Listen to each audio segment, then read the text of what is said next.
And when you were fighting in Vietnam, which branch of service did you fight with? I wasn't fighting. I was fighting? I was with the Seabees.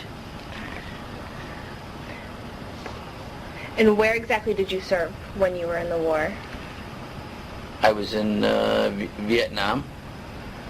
And do you want where I was in Vietnam? Yeah, where did you serve in more than one place? Oh yeah, I started in Cam Ranh Bay. I went from Cam Ranh Bay to Da Nang. And from Da Nang I went out to Tammy Island. And I spent most of my tour there. Did you always know the next location you were going to?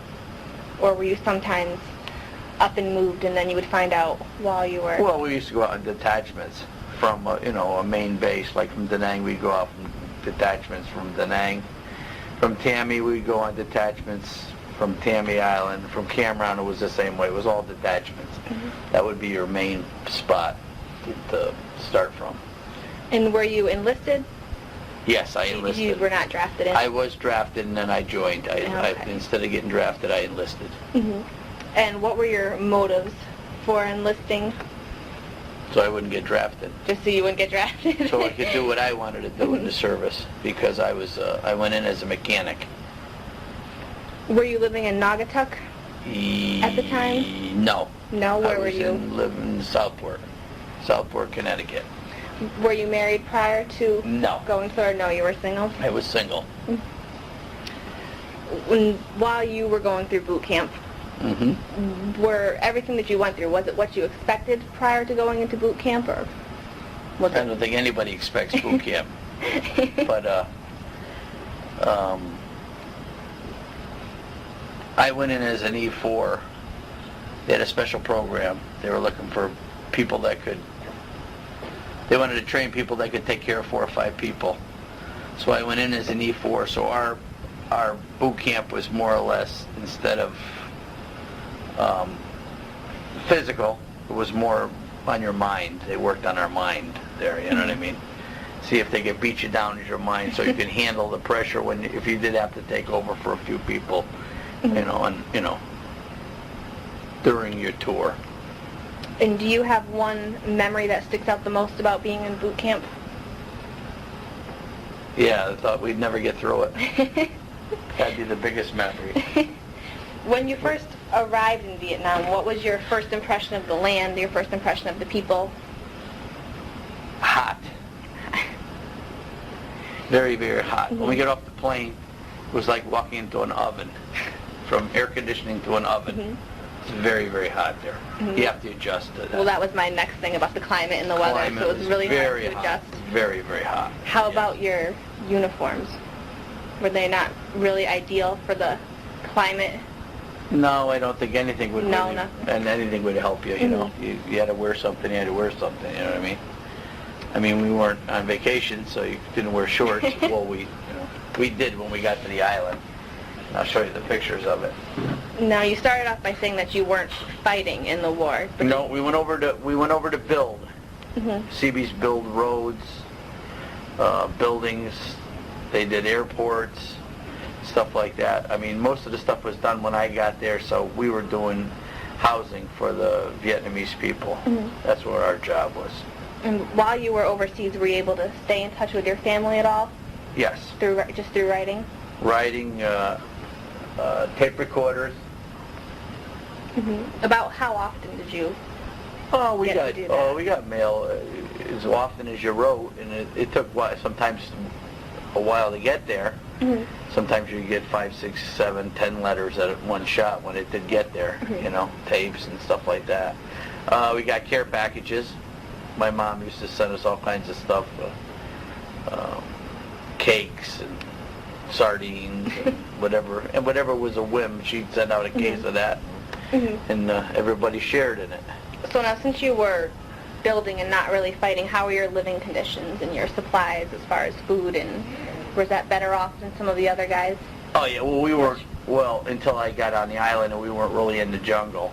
We were more or less it would be like a town, you would say. Mm-hmm. So you had barracks and stuff like that.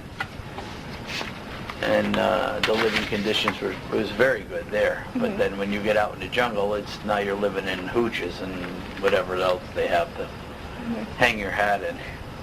While you were either in boot camp or overseas, how did you and any of the other guys entertain each other?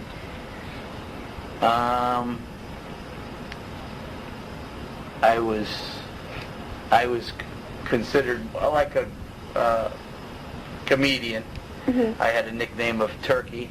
I got that in boot camp because when we used to march on the grinder, and we were always in trouble. That's why I say I never thought we'd get out of boot camp. And if things got pretty hectic and it was quiet, I used to gobble like a turkey, and we'd get all in trouble, and we'd march all night for that. And another way I used to entertain in boot camp and in overseas, I played the spoons for the guys. Oh, really? And that was a good pastime, for the guys, to break up the monotony, because there was nothing, you know what I mean? You just had each other.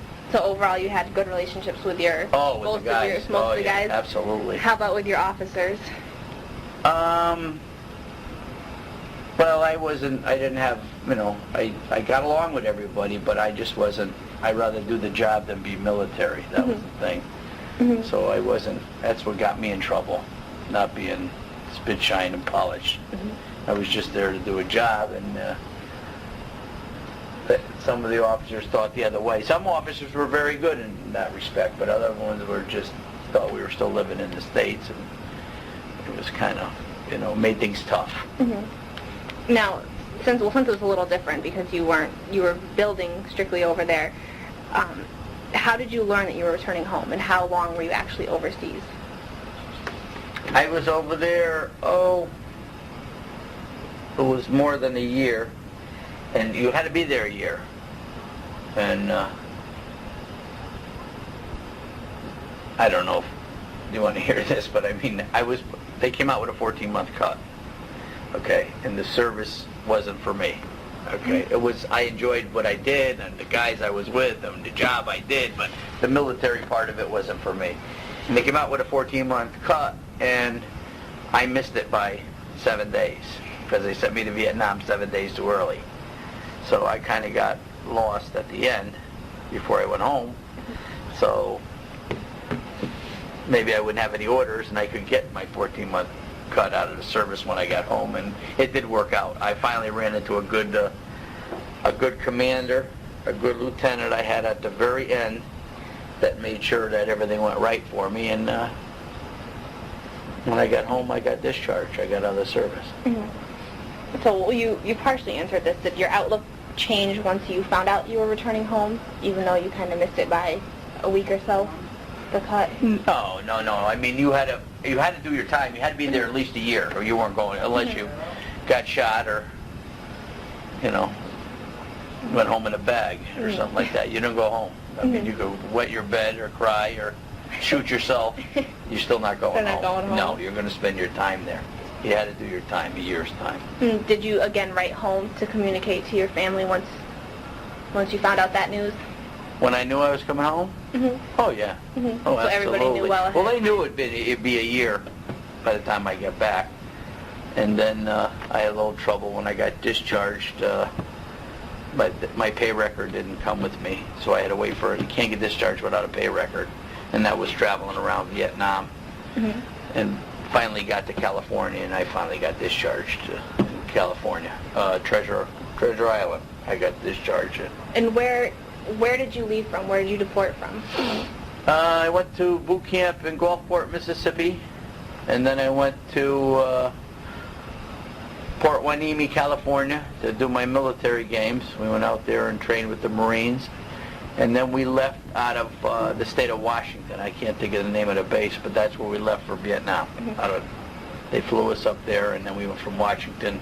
We started our trip over. Now, for that war, because of its location, did the majority of the guys leave from the West Coast just because it was more convenient? Do you know? I have no idea, because, see, there's different bases all over. We didn't have a home. I was with MCB 302. It was a maintenance outfit, and we didn't have a home port. When I got my orders, my home port was Vietnam. And they told me it was, your home port is Cam Ranh Bay, and I didn't even know where that was. I volunteered for Vietnam because most people that were volunteered for it weren't getting it. They figured you were squirrely and you wanted to go over and get, Mm-hmm. and get right into the thick of things. And usually they didn't give it to you, they gave you some other duty, but I volunteered for it and I got it. So that's where I ended up. But there's CV units all over the country. We had Davisville, Rhode Island, and there was quite a few out in California. There were different units all over. So if they were deported from there, they didn't have to go to California to go. They can go right from over here, probably, to go out. I have no idea. This is just the route I did when I went out. And with the controversy about the war and the public's changing opinions as the war went on, did you know about that when you were overseas, or was that something that you heard more of once you returned home? Oh, we knew what was going on over here. You definitely knew. Oh yeah. When we came home, I remember telling my buddy. In fact, a guy I came home with went to boot camp with me. Just happened that we got the same plane home, and I told him we were on the bus. I said, before we get off the plane, don't tell them that we're coming from Vietnam. Just, we got off, got on a bus, and they took us to Treasure Island. I said, don't tell anybody, because you were a baby killer or spit on you, you know what I mean? Because the war was, it wasn't accepted like it is now, I mean, we weren't accepted. And because the media, for the first time, played such a major role in how the war was depicted, did you see any cameras, any reporters there? Oh, yeah. So you did see plenty? Oh, yeah. But what they got to do, what they got to show here, you don't know what, you know what I mean? Yeah, how? We used to see it on the films over there, what was going. They used to show us, like, I can't remember, I think the name of it was called the Stars and Stripes, I think the paper was. It was part of that. And they would show you, sometimes we get movies and there'd be newsreels on the front of it, and so, but we don't know if that was showing it, A lot of stuff was kind of censored before it came home. They didn't tell you everything was going on, So when you came home, did you come home to California? Is that what Yeah, we landed in, I'm trying to think where we landed now. I was all up north the whole time during my tour over there, and I went to Saigon to go home.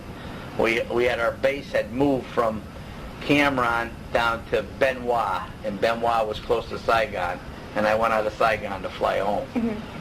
I don't know what airport it wasn't I don't think it was a military airport that we came in. I'm trying to remember now. Treasure Island was close to San Francisco. So we had to come in an airport around here. I don't know where, I can't remember what airport we came in. It was a San Francisco airport. I don't even know. Because it was a commercial, it wasn't a military jet. Oh, it was a commercial. No, yeah, we came home on Continental Airlines I came home on. That's the jet I came home on. When you first came back to Connecticut, did you come right back to your home? Who was the first person that you saw? When I came back? On your arrival?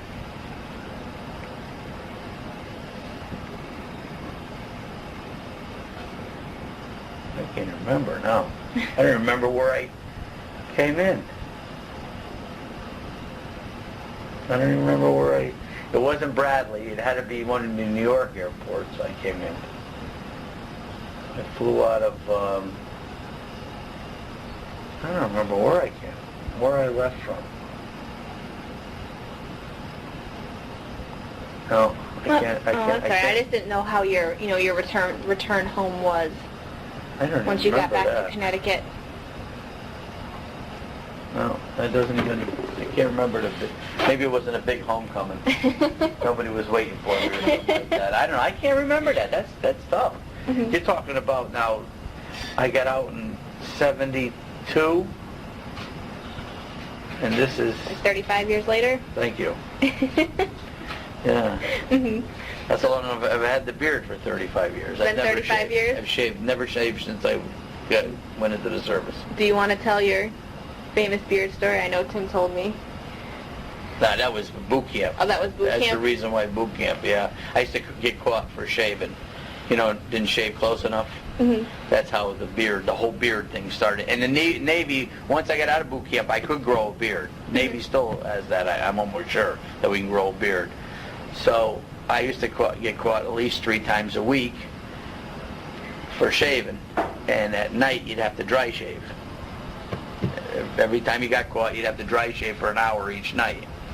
So I finally had enough of it. I mean, this guy was just, first class. He was a Marine. He was a good guy, but he ended up helping us get out of there. We would never got out of boot camp. And he was from Connecticut too, this Marine.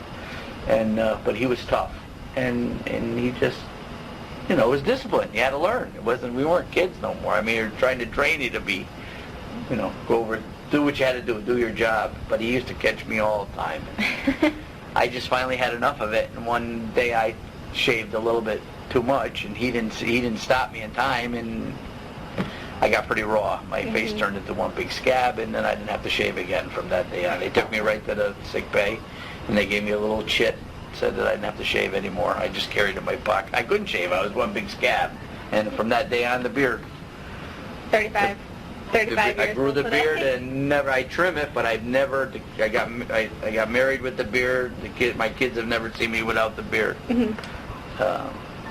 In fact, that was before I went into service, that picture. And that picture there was done in Vietnam. Oh, really? That's painted. I gave somebody a picture, and they painted. That's what, back before I got married. That's when I was going out with Stevie, my wife. And she took a picture. I was on a motorcycle. And I gave it to somebody over there. They were phenomenal way they could make stuff over there. Made the frame, everything. They painted that. I don't know. I don't know where I took it. It must have been some kind of a shop.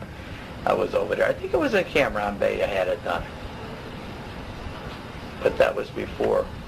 That was before I had the beard. And then when you go in, the beard's got to come off. I didn't have much of a beard then, but you can see now. And that's from all the shaving. You know, the more hacking you do, the more beard you get. You know, that's why I tell everybody, if you want to grow a beard, you got to hack. You got to scrape, and it'll grow.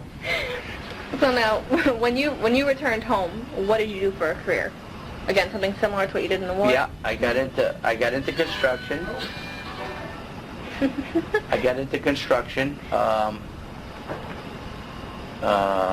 When I went over, I was a mechanic, and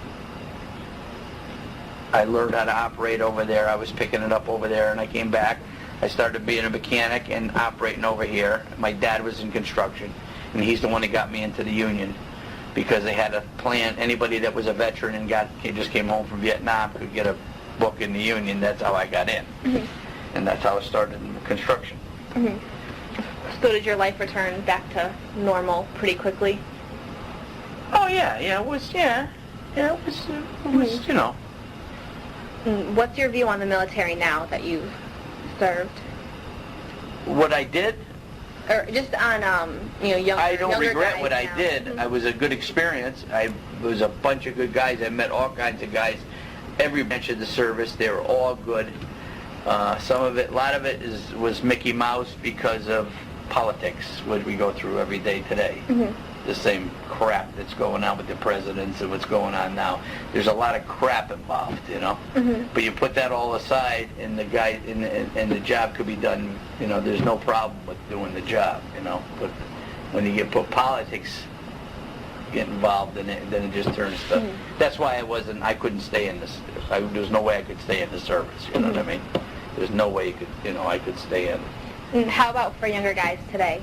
Do you think that everybody should for the experience, or do you think everybody should be drafted in now? I think it's for who wants to really be in, you know. But I think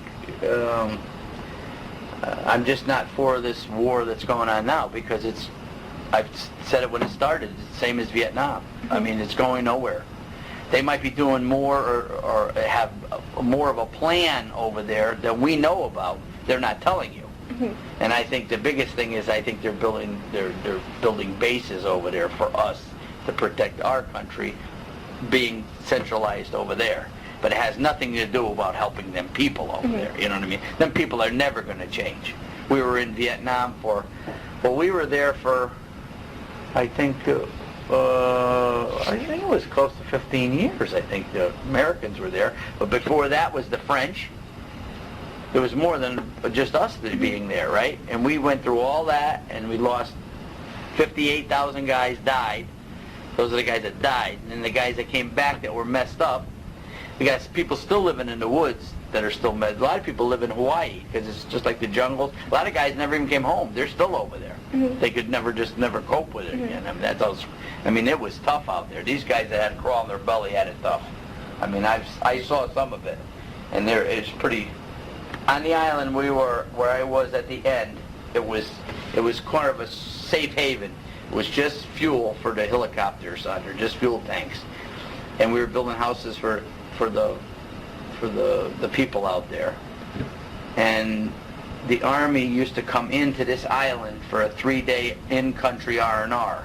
They could lock up their guns, and they had a big bar and a nice chow hall, and there was a band there 7 days a week, Filipino band, for these guys to try to unwind from being in the jungle. And these guys come in, and they were just, I mean, the look in their eye, I mean, phew. And then they'd come in and they'd fight for 3 days between themselves, get drunk and fight between themselves, and then get the guns and go back out in the field. I'd be on detachment and see guys come out of the jungle by themselves, don't know where they're going. And the looking, you'd have to make sure they didn't know you were a GI so you didn't get shot, I'm with you. I'm over here fixing a truck or doing something. Don't shoot me, and they'd ask you which way is town, and off they would go. So, I mean, they had it rough, I'm telling you. It wasn't easy. And now this crap war we got now is the same thing, and they're just doing it with the bombs. They don't have a chance. They're not fighting the war. They're just getting killed by driving a truck. You know what I mean? And it just, I don't see it. I just don't see what we're doing anything right about it. I think it's just a money-making war. Yeah. Like Vietnam was too. I think that was the same thing. But that's my opinion. Now, do you currently belong to any type of veterans organization? VFW I belong to. You do? In Naugatuck? Or? Yes. Yeah. And how about, do you keep in touch with any of the other guys that you served with? Yeah. I know Kenny's in South Carolina, and I met him, and I believe you served in different branches? Kenny was in the Air Force, and he was there before me, I think. Kenny was there before me, but there's a few guys I still communicate with. In fact, we went to one of my buddies. We turned 21 in Vietnam. The two of us had the same birthday, the same day, and we went to his kid's wedding up in where they live, Massachusetts. And I communicate, not that much, you know what I mean? Yeah. Everybody changed lifestyle, and he's got a big family now, and he's changed he's more of in the religion. He's a Mormon now, and things change. Another good friend of mine was in Michigan. I was with in Vietnam. Now he's in Alaska. He's sold his business. He's in Alaska now. He does hunting out there. He does, he takes you out on these excursions. He's got these hunting trips and stuff like that. That's what he does out there. But a lot of the guys, they go on their way. You don't see them. You don't hear from them no more. Now, when you turned 21, did you get to do anything? Yeah, got drunk. Big party. I probably got pictures of it, but a lot of my pictures on the end were slides. I got to get into the slides. These are just when I started taking pictures in the beginning. I got a few pictures here, but I have a lot of slides, and I imagine we have it on a slide. I don't know, but it was quite a party. It was quite a party. It was everybody was invited, and it was a lot of beer. We went through a lot of beer. Well, this is kind of a different question, but now for some of the younger generations, it's more Hollywood images that they see of the war. Do you think that different movies depict the war fairly accurately, or do you think it's been changed over the years? Meaning Hollywood? I don't know. Just some of the movies that are produced regarding the war, different clips that you'll see. Have you seen any of them?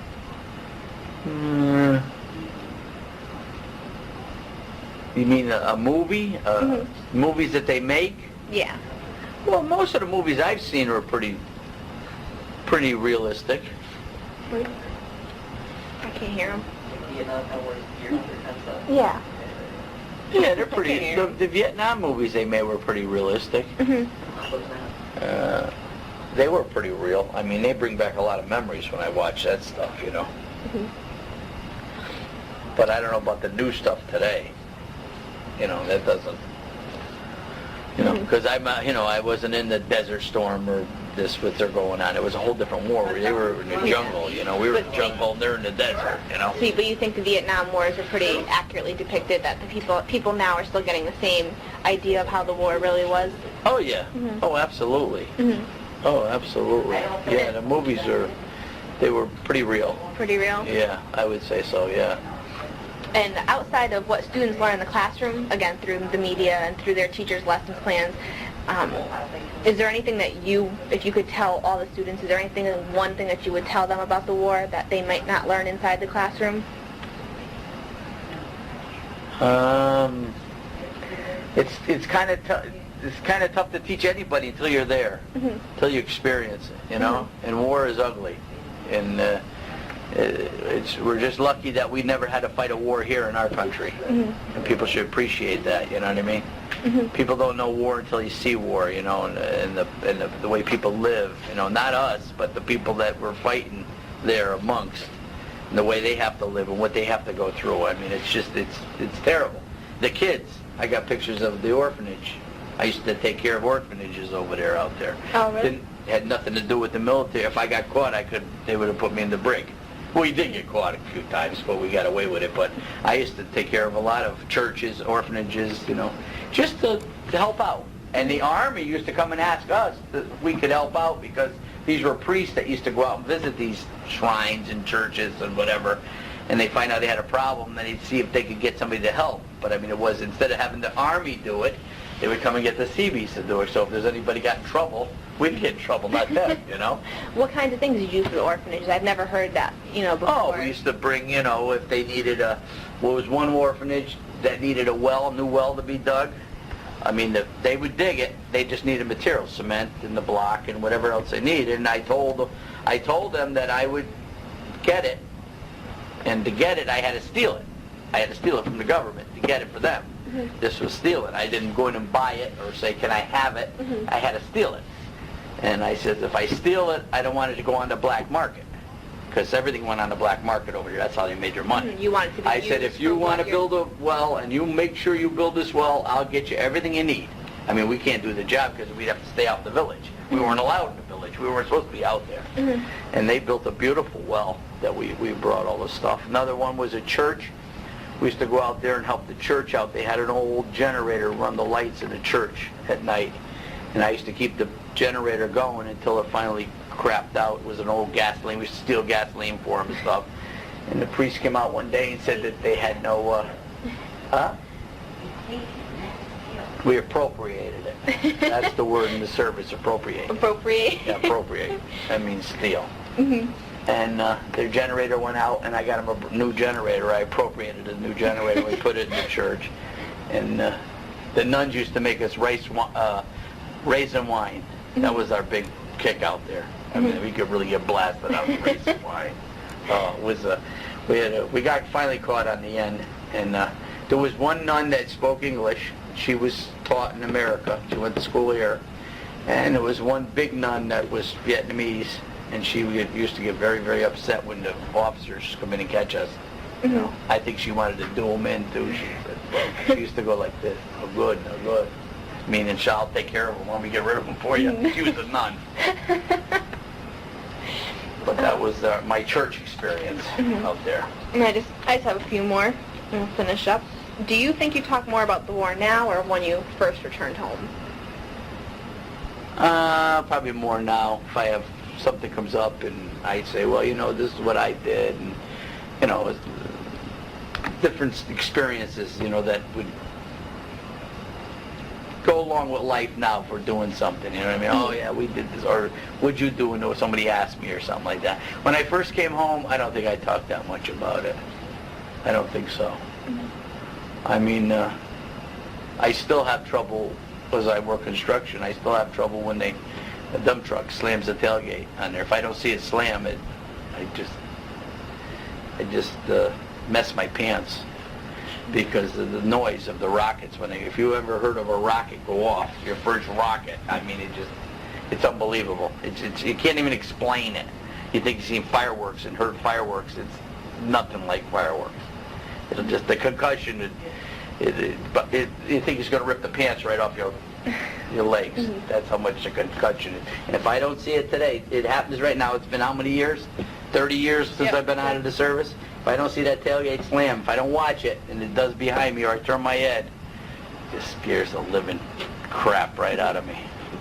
So I mean, and a lot of guys got the same problem too. I know a few guys that told me the same story. One guy was in the tunnel in New York one day, and he was in a Corvette with his girlfriend, and something backfired in the tunnel. He went in the floor. He went under. He was driving. He went right under like it was coming in another rocket. He had to steer the car. She told me the story, and I believe it too. I mean, it's scary, And that's a guy that was in it, in the thick of it, I was just around it. If it happened, that's when I heard it. Let's see. Do you ever either exaggerate or edit, kind of censor the stories that you tell, more so to the kids? Exaggerate? No, I tell you the truth. Always? What I did. Yeah. There's nothing to... I mean, I don't have nothing to hide. I mean, I mean, some of it was pretty nasty. I mean, the guys were in the jungle, and that's not part of, I saw that, after the fact, which doesn't, it was just nasty. I wouldn't even talk about it, Now, I know you said you don't regret going through any of that. Nothing before or after, during the war that you, no regrets? No, I don't. The only thing I regret is the way things were run. Some of the things, the way they were run over there. You know what I mean? Well, that's service, overall service. That's... And anybody that's been in the service will tell you that. And look at the guys coming home today. I mean, the guys who have no legs and stuff like that. They're not taking care of the soldiers, The veterans that come home. They get you halfway there, and then a lot of them are out there on the outside looking in. Hello? These guys gave their life, for a country. Take care of them, whatever it costs. We had a thing at Central a couple weeks ago. They were trying to get a lot of veterans that are just coming back from the war, and they were going to have, I think, some kind of a seminar to get their opinions on what should be changed as far as their rights and their voting and different, medical things. I mean, a lot of them are just seeing that now. When they get into they're in good hospitals when they first come back, and they're trying to help them walk or get back with their life and everything. And then farther down the road, before you know it, they're shoved out, and then they find themselves, whoa, what are I doing? What I mean? They didn't even finish, Hello? And there's so many of them veterans out there. I mean, don't get me wrong, we got the Veterans Hospital, they help a lot of guys, but these kids that are coming back, or guys that are coming back now, got big problems. I mean, the damage it's done, It's not just mental, they've lost their legs and arms, and, I mean, the same thing happened in Vietnam, too, but I think it's a bigger thing now, whether these bombs or what they're doing with these bombs, They don't have a chance. When it goes off, and you turn on the news and you hear three different things one day about... It's terrible, Terrible. And last question is, how and when did your kids find out that you served in the war? Did they ask a lot of questions? Did they not comprehend right away? I don't know how. They might have asked. Or we might have talked about it. I don't know. I don't remember. How'd you find out I was in the war? I probably told you. Yeah, I think you probably tell stories or something. Yeah. A lot of stories. Yeah. But they had to be older. I don't think I told them anything when they were younger. Like high school. Yeah. Hear stories about you and Dad. Yeah. Your father, sure. Anything else you'd like to add? Any other stories or last words about either the war now or serving then? The war now? Yeah, I'd like to see it over. I'd like to see these guys come back.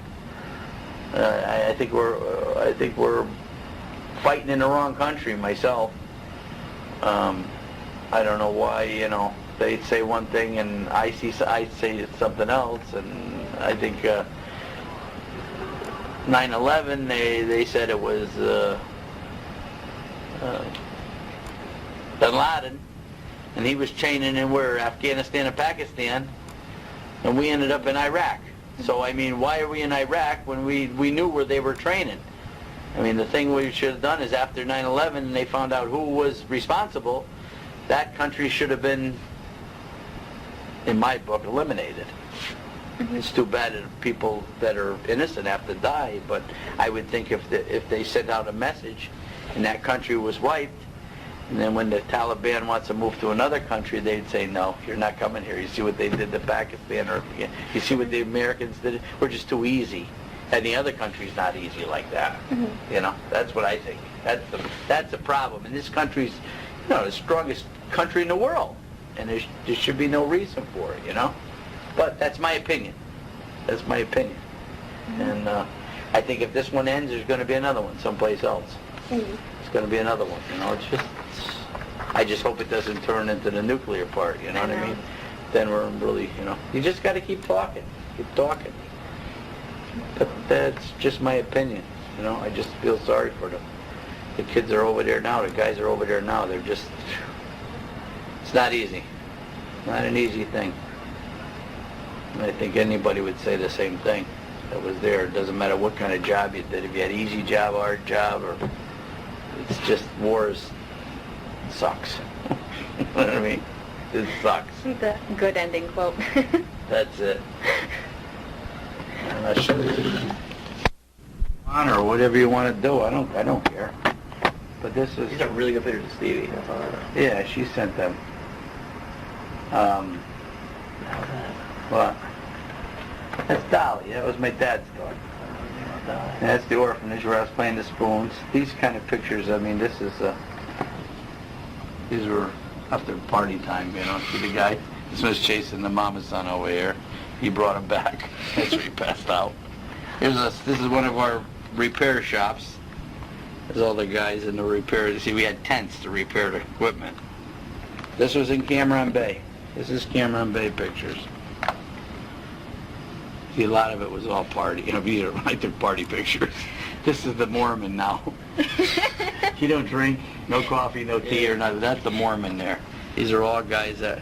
And I can pretty much... I remember a lot of these guys' names, too. This is Sam from Michigan. This is the guy that does the tours or whatever, the hunting parties up in Alaska.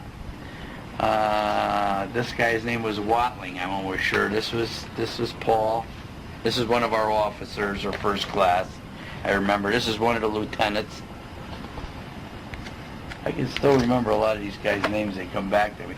This is a story right here. See, let me see if I went too far. This guy's an Indian. See this guy right here? He's an Indian.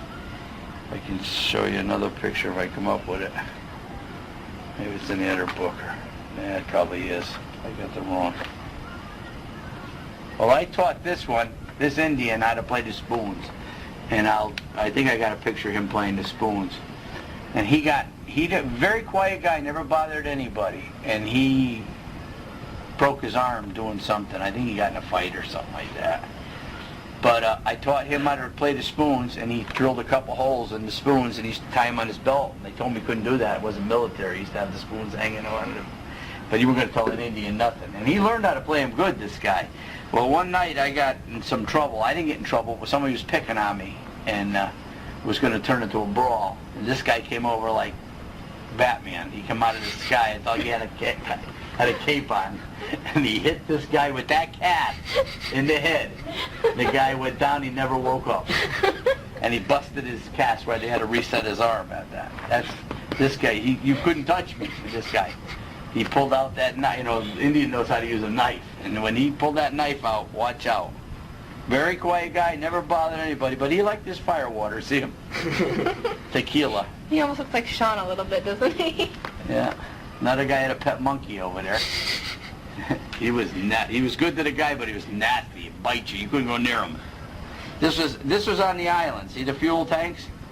This was on Tammy Island. This was my shop on Tammy Island. Okay, this was the truck we rode to the PX in and stuff. See the runway matting, so they couldn't throw nothing at the guys. Guys used to ride in the back, and we had plywood on the top of it. And on the side of the truck, you can't see it, but it said fresh fruits and vegetables we had written on there. We thought we were civilians. Over there. It said fresh fruits and vegetables on the truck. Oh, it was wild. But this is Tammy Island. These were on the island. These guys took this thing. This was a pump for the fire station on the island. These Vietnamese took it apart and put it back together. No parts. No parts at all.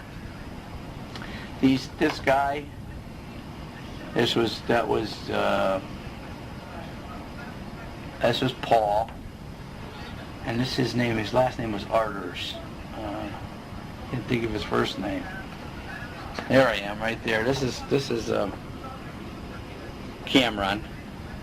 That's one of the guys. See, we had these civilians that worked in the shop with us too. Yeah, see? This is me. This is me. I see a drunk Jeff in that picture. Oh, there was a lot of drunks there. I don't know, this is a party we were having. I was with me, that was another guy. See, here's one of your C-130s coming in, one of the airports there. This was, I don't know where it is. That could have been Budweiser piled up, pallets of Budweiser. I took that picture for some reason. This is block that we were building the houses, the block that we had out there. That's my ration card. You're allowed. Put that out of here. Yeah, not much left of it probably. I was thinking about this thing the other day. The D113065 was my service number. See? This is how you punched out your beer. You're allowed, this is if you could buy a camera, tape player, they used to mark off. This was, cartons of cigarettes, tobacco. You're allowed so many each month. And that's it, I guess. I don't know. Oh, what's this over there? I don't know. I don't know.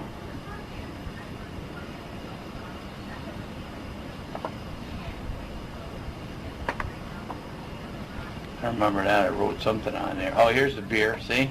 You're allowed 3 cases of beer a month. Slight mixture, huh? No. When I left the island, I was buying it by the pallet. You know that truck that said fresh fruits and vegetables? I used to drive in and they put in the back of the PX and they put the beer right in there, a whole pallet of beer. I'd buy it at the time. Oh yeah, we had our own club and everything on the island. In fact, this might be in front of the club. This was on the island. See how we dressed on the island? Sneakers, short pants. I had guys with hair down to here. We got caught once and they came in and gave us all a haircut. I don't know if where this was. This is one of the convoys we did. But this is on the island because we had puppies. See the puppies? Just had a litter. And you had to keep an eye on the puppies because they used to eat them. That was meat for the people. They'd grab your dog in a minute. This guy here, we used to call him Tuna. See this guy with the blonde hair? We were on the job one day. He just got into the country. He said, we were putting up block houses. He wanted to know what time the coffee truck came to get it. So this mama son was coming down the street and they had like a little cart. And I said, there's the coffee truck there now. He said, what she got? She said, oh, he got tuna fish sandwiches, ham and cheese, whatever you want. So he goes over there. She don't speak any English. She goes, Mama son, I'm a tuna sandwich. She goes, no big, tuna, I want a tuna. He's trying to open the thing over there. He's slapping him and everything. So we gave him the name Tuna. They ended up, that's his name. All through Vietnam, we called him Tuna. And this guy was, I'm almost sure this guy was in the Army. That was Howdy Doody, we called him. He hung around with us. Look at this. See, the only white face there in the crowd. Look. These are all my buddies. These are all Army guys. All but this guy. This guy was a block layer. He was good. He could do it. 300 block a day, no problem for me. As long as you kept them all serviced up, you know what I mean? Either he was boned up or he could put the block down. If they were sober, they couldn't do nothing, these guys. But any one of these guys, they would do anything for me. Anything. If I had trouble, they'd say, we'd take care of it, Bruce. They were all good eggs, all these guys here. Oh, this is a party that I got in trouble. See, this is me. Did you see him holding me up? I got movies of this. I got so bad they threw me under the trailer when the band was on. The band was on the top, and my mother saw that. Threw me under the trailer. She got very upset. There's a movie around. I'll have to find it, but that's the party we had. If we had a good month or something, they used to throw us a party. These are just pictures they sent over from Vermont. This is Vermont. This is my uncle Uncle Dean and my dad up at the camp. Wow, look at Papa. Yeah, look at him. Papa? Yeah, that's him, yeah. See him? Oh, yeah. Yeah, these are all pictures from they sent over to me when I was there. Like you said, do I communicate with them? With the people back home? They had a birthday party, they'd send me pictures. Or and that's my grandmother. This is when I went to R&R in Hawaii from Vietnam. I met my family there. Does that look like me? That's me. Dancing with that holy girl. Yep. That was at I think it was the Don Ho show. Yeah, I think it was the Don Ho show. Yeah. Now, big drinks. The size of it, $2.50. This is old. Let's see what else I got in the other book. What? What was that?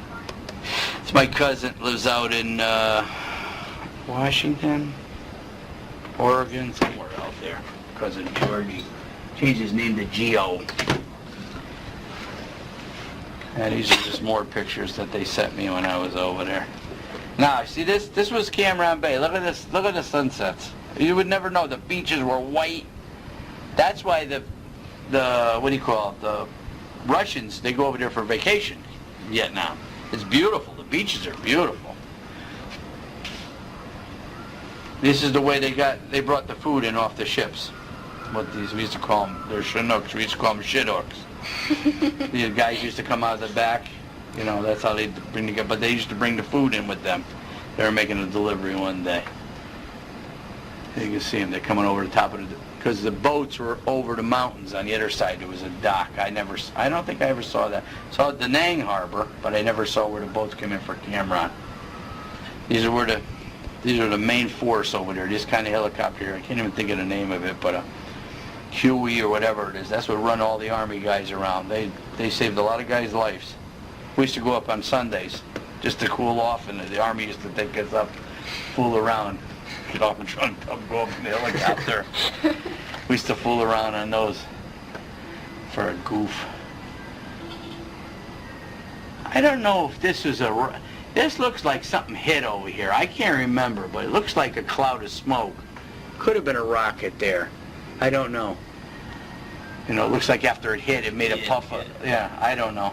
This is after the monsoons, you know, the winds, you know, their winters over there are rain, monsoon, and it gets pretty nasty. Ripped the roof right off the garage over there. All the tents got ruined. See all our tents? Tore them all up. That was in Kansas. That was the shop over there where you saw me on the bulldozer in the front. All the guys were sitting on it. You know, they tore everything off of that. But everything, here he is. Here's the Indian playing the spoon. See him? See the tie he has on the spoons over here? That's a cord. He used to hang him on his belt. They said, you couldn't do that. And he said, yeah, right. He never took him off his belt. And he learned good. He was good. You could hear him clicking all night long. Nobody never bothered. See the Buddha? This is out on convoy somewhere. Maybe in the Trang or I don't know. We had different detachments out there. We had delivered supply stuff. Now those guys that worked with us, this guy's name was Survey. We used to call him Survey. And this guy here and this guy here, they all worked in the shop in Cameron with us. And we used to save all the shit wood and the matting, any kind of scrap metal, and we used to put it on a truck and we used to take it out to the village. We weren't supposed to do that on, you know, like once a month on a Sunday. Take it out to the village, and I think this was his house here, and his wife used to cook dinner for us, chicken or something. They didn't have very much, nothing. And we used to have dinner out at the house there. We used to sneak out there. But the houses, a lot of the houses were, see, there's another one of our fools in his underwear. His name was Craig, one of our trucks. What's this one say? Chucha, Kakamali. I don't know what the hell it is. Some names down. It's Christmas. There's Christmas at the club. This was the club we had at Cameron, small club we had in there. There's one of our international dozers junk. This guy was from Hawaii. Call him Pineapple. This guy was from Texas. This guy was a pisser. I can't think what was his first name. He was a tough guy from Texas. You know those telephones used to crank? You ever seen them on MASH? They crank and then they dock on them?